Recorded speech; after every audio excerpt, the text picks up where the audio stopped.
Ah, boy.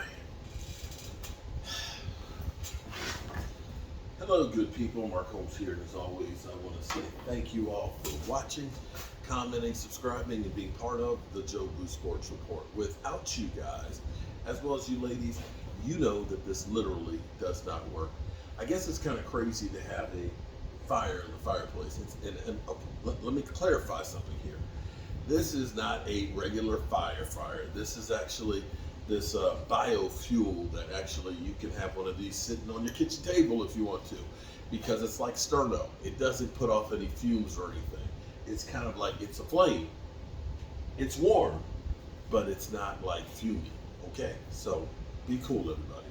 And it's probably crazy for me to have a fire in here where some places it's hitting like 110, 115, I think 119, and somewhere out there, I forgot where it is, but it's hot.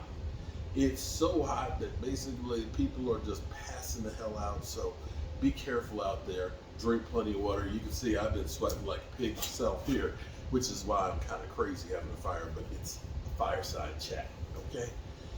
So, a couple of things. It is Saturday night. Tomorrow's already Sunday, followed by Monday. And by Monday at 4 o'clock, that is the end of the chance to take a franchise tag player and get in a long-term deal.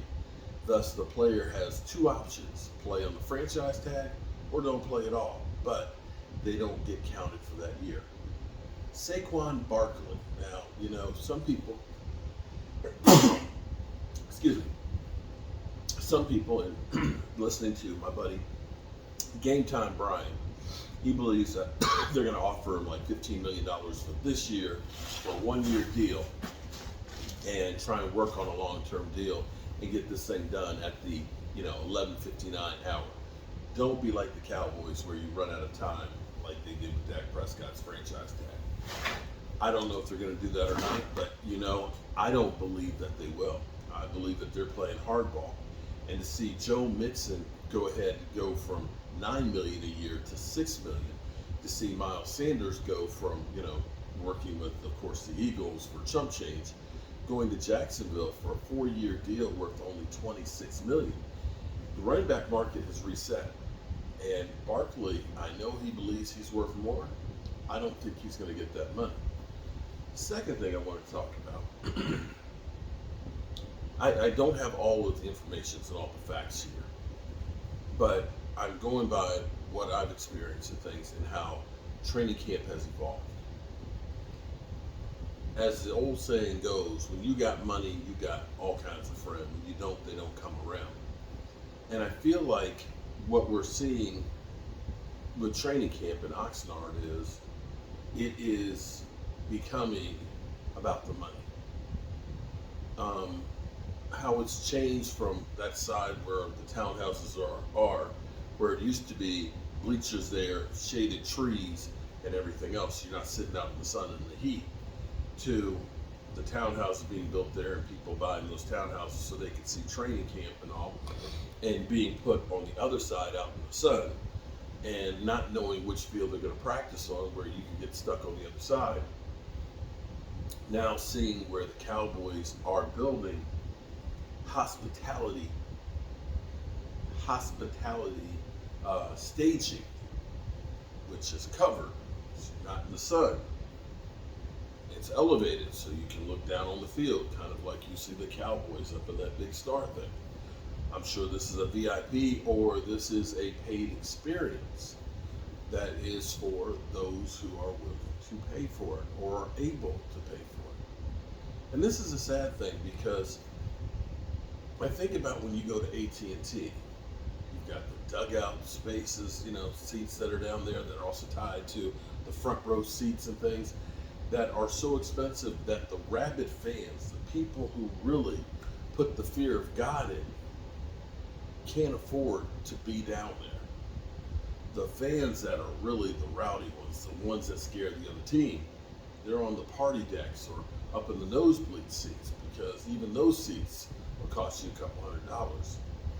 And that's the sad thing about football is football used to be the thing that would bring everybody together.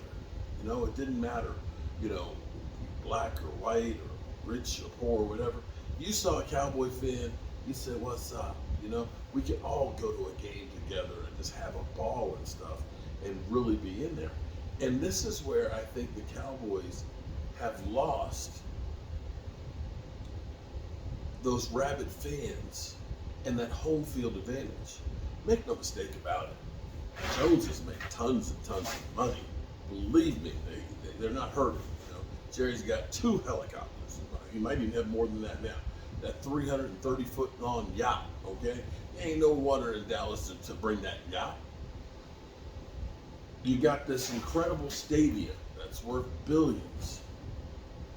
And as Charles Haley said, Jerry Jones built a house for losers.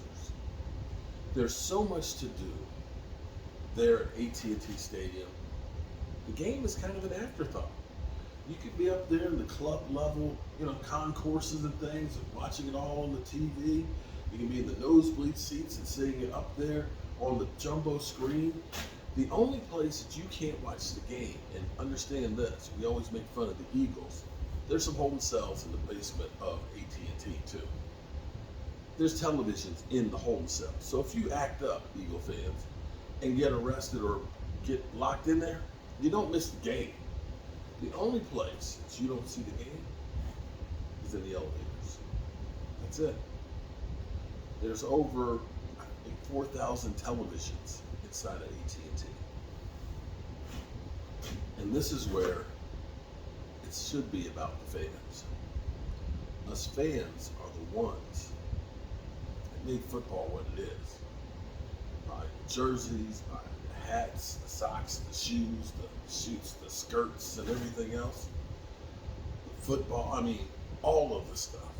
And I hope that what we're seeing being built there, where they're putting that hospitality suite, is where half of the regular fans that paid $20 to be a true blue member go to sit and watch the game.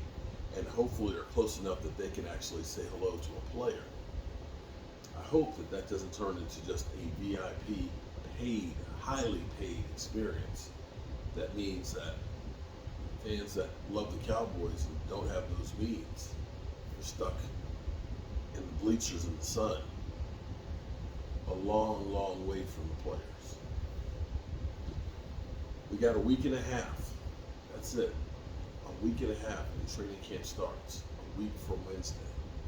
And for everybody, for every team out there, everybody is 0-0. All the bullshit talk that we've heard about, you know, this tier and that tier and this rating and all that and everything else, you know, mind you, everybody who last year, what tier was Jalen Hurts in last year before the season? Yeah. I'm betting he was not in the number 1 tier last year. That's the great thing about football. We don't know what we don't know. And you have to go through the season to find out. All right, good people. I'm here back at the Red Brick House. Got my brother in tow. It feels good up in here with the AC on right now. Didn't get a whole lot done today, but I do have up here. This is where we've really come a long ways.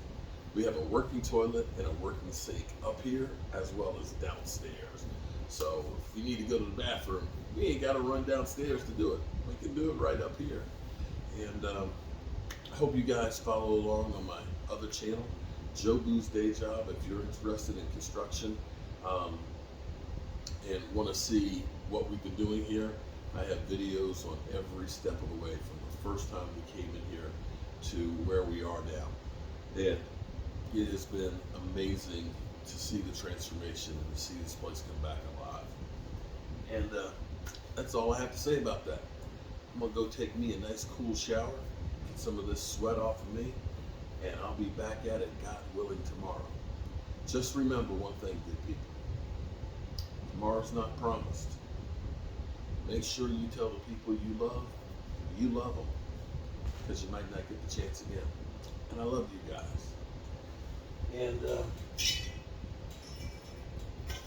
God willing, I'll see you tomorrow. Peace out.